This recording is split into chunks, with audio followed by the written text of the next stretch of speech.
I shoulder my backpack, walk away from the car, step on the dirt path on a journey not too far. It's the same in all seasons. I can only pray to walk as much of the trails till my dying day. Look for me in the mountains, where walking has a way of pulling you to your peace of mind every day.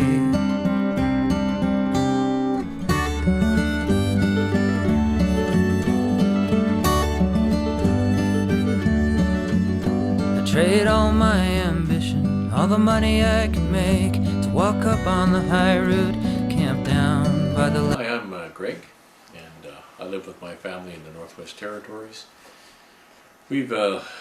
I moved here in the 1980s, and I've loved living in the Northwest Territories. One of the things that's interesting is that the cost of living is quite high, the cost of food is quite high, and we've managed to make that a little bit easier on ourselves by doing a lot of hunting. Mostly caribou, recently moose, and one of the things I've got interested in is knives. I make knives. I'm a knife maker. I've found for my own use, I just keep going back to pocket knives, folding knives. There's some advantages to a pocket knife. Some people don't like them for hunting. I really do like them for hunting. One thing is just the style of hunting. Often I like to leave my pack, I like to leave my boat, I like to leave my sled, whatever I'm in, and travel as lightly as possible on foot. And for that, I like having the minimum with me. And I found that a sheath knife, a belt knife, would often get in the way, tangle up in woods, bush, and you have a lot to deal with, binoculars, rifle. So having the least amount of stuff with me I found to be nice and unencumbering. And so I started keep going back to the pocket knife. First pocket knife I had a lot of experience with in the 80s was this really great, and I still use this. It's a Victorinox Safari Hunter. And of course, like all great things, it's discontinued. And this knife is a type of Swiss Army knife, I guess. It's got the typical Swiss Army knife blade. And what you look for in a blade, when you're hunting for your perfect knife, is you want some point, depending on your skinning style. You want a bit of belly to skin with. And this nice thin blade is an excellent cutter, even though the steel is not the greatest. It'll last through 1 or 2 caribou, and if you're after 1 or 2 caribou, this is actually all the knife you need. One of the things that I kind of have enjoyed about this knife, and use less now that I've got more experience, is this European gutting hook. European gutting hook is designed that this blunt edge fits under the skin of the animal, so that fits under the skin, and then you run it along, and the skin will ride over that very sharp thin edge, and it's pretty slick. It's pretty slick.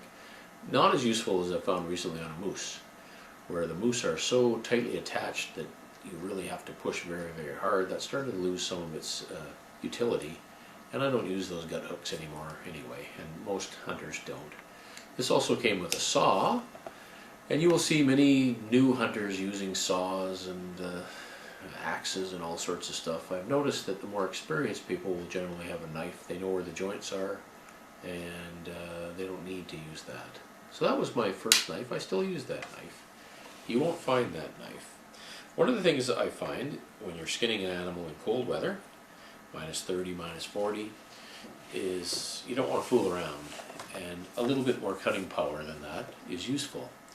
So I'm going to start with one of the ultimate knives I believe that's ever been made for hunting, is Spyderco, and this is designed by Wegner, and this is the C48, and this is the Wegner designed Spyderco Wegner. And this is an absolutely first-rate knife. It's got some great ergonomics and great build quality. If you listen to this sound, love that sound. It's a liner lock, cleans up fairly well. It's got a very thick steel liners. It's a 5-ounce knife. It's a bear of a knife. It's got ATS 34 steel, And this ATS 34 steel, I've cleaned 5 caribou at a time. And I notice that people will fight to use this knife because the ergonomics are just superb. It's a great gutting knife. This lovely point, and the construction of that blade makes it just a lovely gutting knife. For skinning, it's a good skinner. It lacks a little bit of belly, but the fact that it doesn't have that much belly and has a nice sharp pointy edge means you can use that for caping and detail work. The ATS 34 does stain. I found that this has some stains from the animal, but that is just one of these ultimate knives.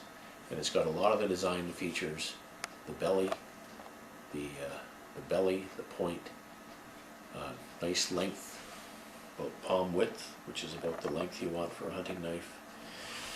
I want to talk a little bit about the two types of cleaning. And here in the north, we seem to use mostly the gutless skinning method. That's what most native people use, especially for caribou. You can even use it for moose. And with gutless skinning, you skin the animal first, then you take off the front and hind quarters by hitting the joints correctly. And a small light knife like this is all that you need. And then when you have the torso there, you will take off the back straps, take off the ribs from the back, and a knife like this is a very, very useful tool for at least starting that process. You can also gut the animal, and then you can skin it or not skin it, and that often requires heavier equipment.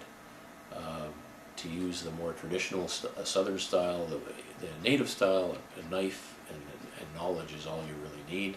It still helps to have a little axe, and I will often take an axe, but I'm confident with caribou with a knife like this and no axe. Moose, I'm just starting with moose. I'm still using an axe on moose. The other thing with moose that I found, now that I've gone into moose country and we've started to take some moose for our meat, is that this lack of belly starts to become a little bit of a problem. This can still skin a moose. You have to skin a moose every inch of the way. With caribou, you can use your fingers. Sheep, you can use your fingers a little bit. Caribou, you can't at all, or moose, you can't at all, because the hide is too tightly attached. So for that, there's another Spyderco, which is an ultimate kind of a skinning knife, and that's the Spyderco Impala. This was designed by a South African by the name of Ed Scott. This has VG10 steel. It's got that great round Spyderco hole, and it's got a little bit more belly, if I was to compare those. And just that little subtle difference makes all the difference for skinning. So for skinning a big animal that needs to be skinned all the way, a little more belly like this is useful. For moose, this point is adequate. When you get into caribou, when you get into something like a sheep where you might have to cape, that point becomes okay, not as good as this. So these are my two ultimate hunting knives. This one designed for game under moose size. This one I use for moose. And those two knives will see you through a lifetime. VG10, probably a little better steel than ATS 34, but very, very hard to tell the difference in the field. One of the things about the Impala I really like is it has open construction, which means that you can clean that very, very easily, as you can see right through there. So that's very, very easy to clean. That's also a 3-ounce knife as opposed to a 5-ounce knife.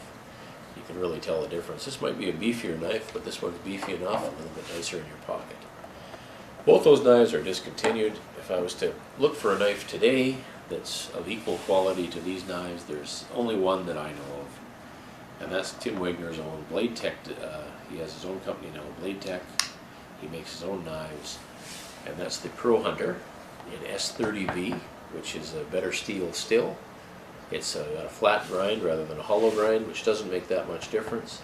But this is the one knife that's available now that I would really consider buying. It also has that open construction, makes it easy to clean.